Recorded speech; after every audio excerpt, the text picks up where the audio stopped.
Hey, I'm so glad to see you back. Are you ready for some more fun facts? I've got a few more fun facts about sports and leisure that you may never have known you wondered about, but now you're going to know. And then you can walk away from here after having a fabulous coffee break with me, or tea break, or water break. Anyways, a hydration break. Anyways, who cares? If you need a break, just take one and let me whiz your mind away to something that'll just fire off all those neurons and get that happy going. All right? Let me chat with you for a minute. Okay. Of all things to start with, why is a fist fight called duking it out? All right, duking it out. And put up your dukes. I heard this when I was a kid. I heard it on TV and heard it around the playground. But why? Why do they say that? Okay, both of these expressions are from the early 1800s. I love how so many so old things are still sticking around.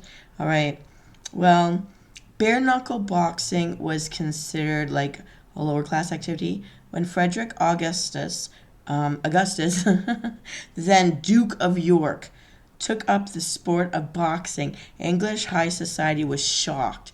The Duke, as he was nicknamed, he gained so much admiration from the other boxers, however, that they began referring to their fists as their Dukes of York, and eventually as their Dukes. I guess in honor of the guy that came down to fight fair and square, one on one, fist to fist, like a real man. Rah!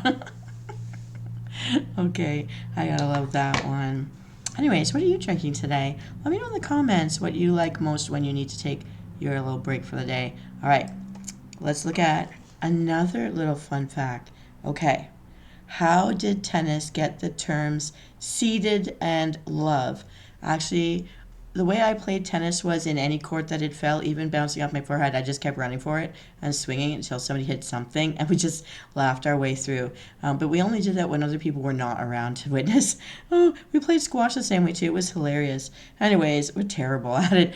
I knew about love, but seated, I didn't know. So both of these terms seem very, like honeymoon words. Anyways, keep your mind out of the gut. I don't know. But anyway, it's our break. We can talk about what we want. Tennis was popularized by the French nobility, and it became, because a zero looked like an egg, that's what they called it. Egg in French is l'œuf, and which became love. So love is from the egg. L'œuf, love, l'œuf, love. The egg, that's zero. So when it's love is zero, being Venus, the goddess of love, an egg is zero. There's so many ways to interpret that. Poor little eggs waiting to be peoples or animals or other living things are zeros. Oh, because it's like not like fertilized yet? I don't know. Love, the egg by itself is a zero? Meaning you're not there yet, I guess. Oh, this is terrible. Okay, I'm thinking too deep. Okay, not the thing to be thinking right now. But anyways, "love" became love in English. The seeding or placing of the best players with in favorable tournament positions required other players to graciously cede, as in to yield, C-E-D-E, not S-E-E-D. It sounds the same homonyms. Or give up. To yield is to give up. To cede is to yield, is to give up their spots. Governments do this too. When the guy you have is your party leader for the country, and you all get all the seats for the riding, one of the people who got a seat for the riding has to give up theirs if he didn't win his riding so that he can be the leader. That kind of sucks, really. Okay. Well, okay, so they do that in tennis too. All right. In time, the word mutated to the spelling of its homonym SEED. And so players were said to be seeded. That's kind of gross. Okay, they were seeded. They ceded their position to a better, stronger player. That's like, okay, going to the Olympics and like the third chair, but you made the team, but they make you like sit on the bench instead of letting you play for somebody else who they think has a better chance of winning the points. Yeah, it's kind of unfair, but it sucks. But yeah, seated, love, live. Huh, goddess of love, goddess of the eggs. Ooh, that's a whole other meaning. Ah! Anyways, thinking too hard on that. Thinking too hard on that. Okay, let's talk about something else. How's your beverage anyways? Okay, so why are golf assistants called caddies? Remember Caddyshack, right? Okay, in medieval France again, the firstborn sons of nobility were known as the caput, or the caput? Capulet, the heads? Caput, or head, so capo, okay, I get that, okay, of the family. Well, the younger, less valuable boys, the spares, we know the heirs and the spares, okay, were called capdets, capde, or little heads. Oh my goodness, little head, big head. Oh, keep your heads out of the gutter, keep your heads out of the gutter. All right. Anyways, I digress. And they were often sent to the military, oh yeah, that's right, to train as officers. In English, cadet became cadet, little heads, which the Scots abbreviated to cads or caddies, meaning any useless street kid who could be hired for the day to carry around a bag of golf clubs. Oh, so classist. Oh my goodness. I just don't know. How our languages evolve. And now you know. Tee-hee. I don't know what you're thinking, but whatever I shock you most with, please let me know in the comments. If you'd like to add your own little tidbits in the comments, I'd love to read them. Why not? Let's blow our minds. Anyway, no, I mean, in a good way, Like, anyways, get your head out of the gutter. All right, more fun facts for sports and leisure. Okay, why is it so difficult for women to join prestigious British golf clubs? Laws! All right. Exclusive men's country clubs were called golf clubs long before the game was invented. Golf is an acronym derived from the phrase gentlemen only, ladies forbidden. The game of golf, gentlemen only, ladies forbidden. And gentlemen being that they've got money. Oh my goodness. So there were golf clubs before there was golf. And now we have the game of golf with golf clubs. Chicken before the egg before the chicken. Golf before the golf game. But the clubs were plenty. All right. Men had formed these clubs to enjoy themselves without the politics of dealing with women. When they began chasing a small ball around the grounds, they gave the game the same name as their club. Golf. It's the thing to do while we're not at home with the fam. Oh my goodness. I didn't know that at all. Gentlemen only, ladies forbidden. Oh my goodness. Interesting. Okay. Why are billiards played on a pool table? I always thought it was the same game with different words. I don't know. Or different rules. I don't know. During the 19th century, so 1800s, off-track gamblers would often play billiards while waiting to hear the results of a horse race. Sometimes, if they agreed on the merits of a particular horse, the gamblers would pool their money in an effort to win a greater amount on one bet or to soften the blow of a loss. The pooled money, both bet and won, was counted out on the playing surface of the billiard table, which the gamblers came to be called the pool table. So it's the game of billiards on a billiards table. The pool table is where we're pooling our money together, pooling our winnings, pooling and shared our losses. Interesting.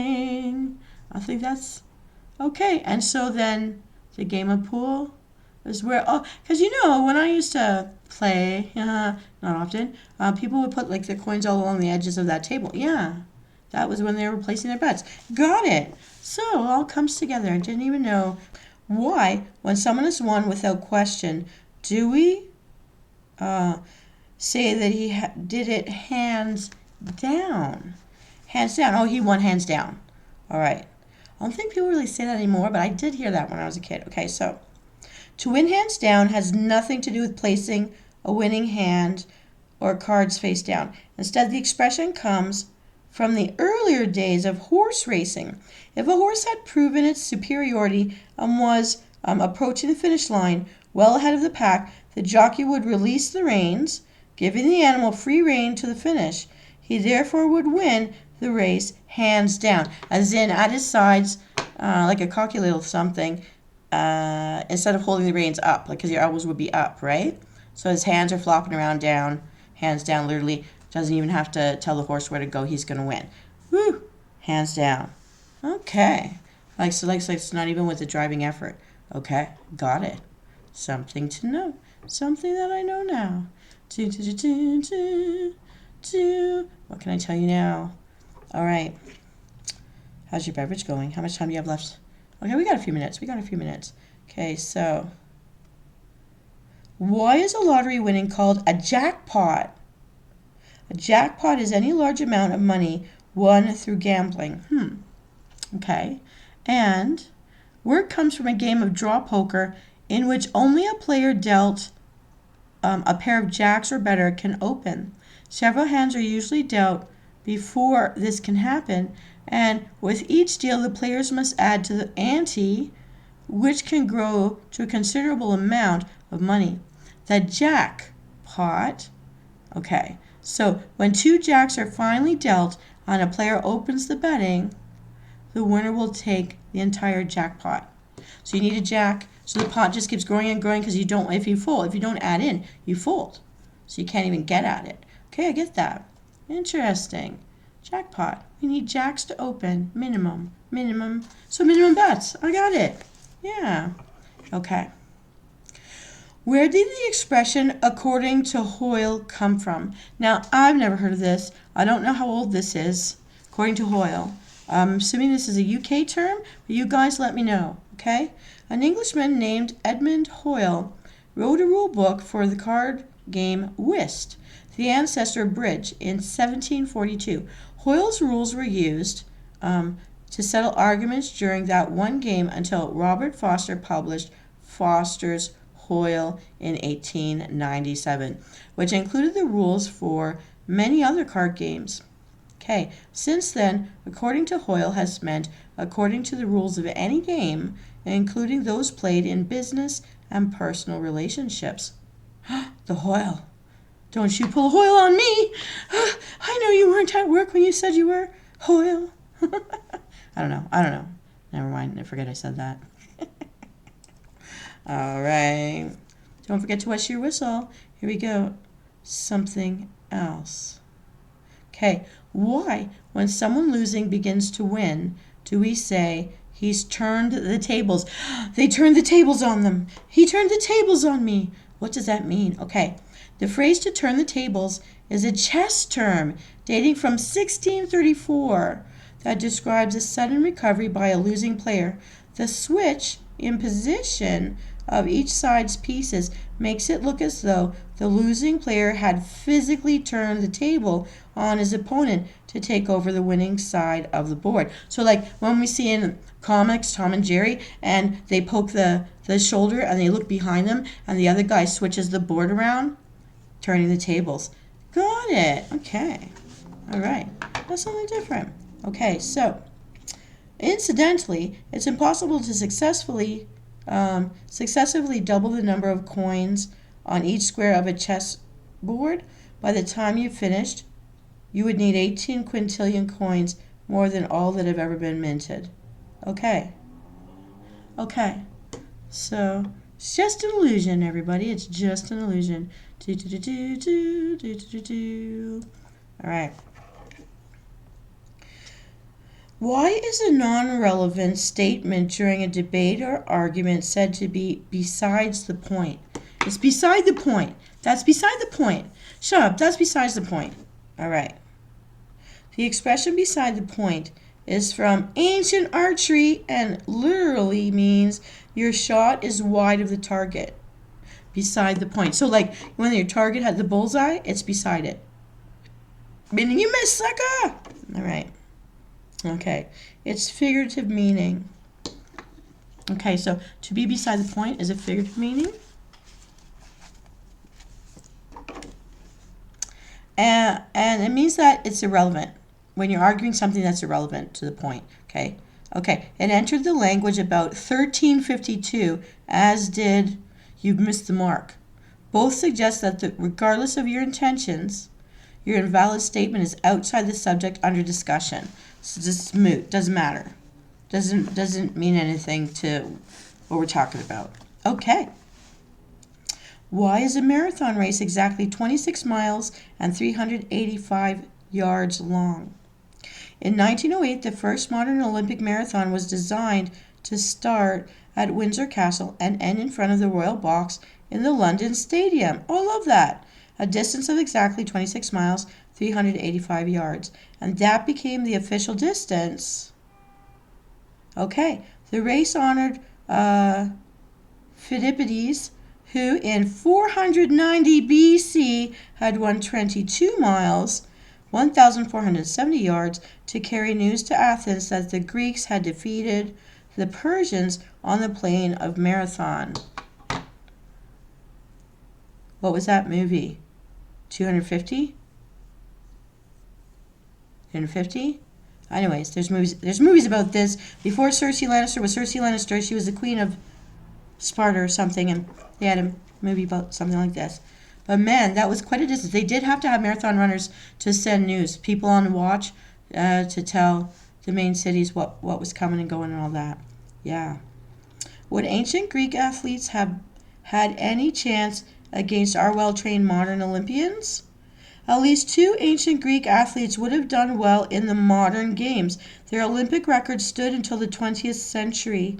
2,600 years ago, an athlete named Protesilaus threw a cumbersome primitive discus 152 feet from a standing position. No one exceeded that distance until Clarence Hauser, an American, threw the discus 155 feet in 1928. In 656 BC, a Greek Olympian named Chionis leapt 23 feet 1.5 inches, a long jump record that stood until 1900, when an American named Alvis Cranesline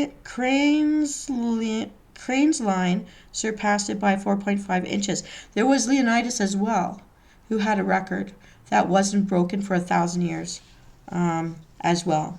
I think that's in the last time we met here. Yeah, so check out my fun facts for that. All right. So there were a few. There were a few. All right, here we go. Got 3 left for you before we head back to our daily lives. Here we go. So, what does it mean to rest on your laurels? Ooh, remember like laurel leaves come from the Daphne tree from the ancient Greek? Well, I know. I was around back then, but you guys weren't. You're little babies. You don't know. All right, so anyways, the practice of using laurels to symbolize victory came from the ancient Greeks. After winning on the battlefield, great warriors were crowned with a wreath of laurels or bay leaves to signify their supreme status during a victory parade. Because the first Olympics consisted largely of war games, the champions were honored in the same manner with a laurel, a crown of leaves. To rest on your laurels means to quit while you're ahead. Oh, so to have victory, you got to see it through. Resting on your laurels bad, being crowned by laurels good. I like that. And yeah, that was for our Olympian victors. Okay, let's see. What's next here? 2 more. Here we go. Why is a trophy a symbol of victory? After victory on a battlefield, the ancient Greeks would build a monument dedicated to a chosen god, which they called a trophy. These trophies were made of limbs stripped from the dead enemy soldiers, and then hung on a tree or pillar, a ritual that is kept alive by modern trophy hunters, who celebrate their victory over an unarmed animal by hanging its head on the wall. Be grateful for the Stanley Cup. And by the way, the Leafs are still in it to win it, in it to win it. Bring me the Stanley Cup. Woo! Also, I think Winnipeg Jets and I think the Edmonton Oilers are still in, so I'm so happy all around for the Canadians. Come on, we got to win this, everybody. We got to win this. All right, now, I digress. Let's get back. One last fun fact before our little coffee break ends. We've got to get back to all the real stuff out there. Here we go.